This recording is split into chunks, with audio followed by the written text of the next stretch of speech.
এই শীতে ওয়ার্ড্রোবে রাখতেই পারেন একটা ট্রেঞ্চ কোট, যা কখনোই আউট অফ ফ্যাশন হবে না।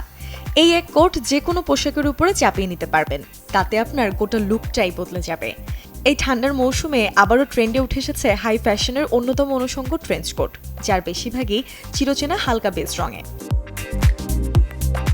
চলতি বছরের শুরুতে লন্ডন, প্যারিস, মিলান এবং নিউ ইয়র্কের মতো ফ্যাশন সিটিগুলোয় অনুষ্ঠিত বিভিন্ন শোয়ে নামকরা ব্র্যান্ডগুলো আসন্ন বসন্ত মৌসুমের জন্য তাদের ডিজাইন প্রকাশ করেছে। সেখানে ছিল গাঢ় এবং স্পষ্ট ব্লক কালারের আধিপত্য। বড় ফ্যাশন হাউসগুলোর ক্যাটওয়াকে লাল, হলুদ, সবুজ সহ উজ্জ্বল রংধনু রঙের ছড়াছড়ি ছিল। সাধারণত বসন্তের ছোট ফুলের নকশা আর প্যাস্টেল রঙের বাইরে জায়গা করে নিয়েছে সব সাহসী রঙগুলো। 2025 সালের ট্রেন্ডে ছিল কোয়াইট লাক্সারি বা নীরব বিলাসিতা। মিনিমাল নকশায় একরঙা মানসম্মত কাপড়ের ক্লাসিক পোশাক, যেসব বারবার পরা যায় সেই সবই দাপটের সাথে ছিল। কিন্তু এবারে লাউড লাক্সারির নতুন যুগে প্রবেশ করতে চলেছে ফ্যাশন। এই লুকটি নিতে আপনার ওয়ার্ড্রপের সবচেয়ে সাহসী কমলার মতো টকটকে রঙের নজরকাড়া পোশাকগুলো বের করে নিন।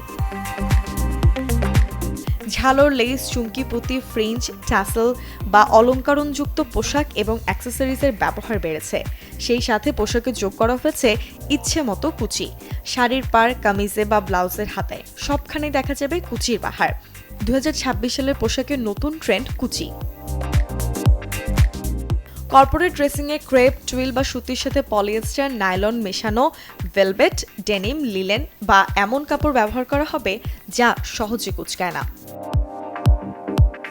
Desk report, channel 24।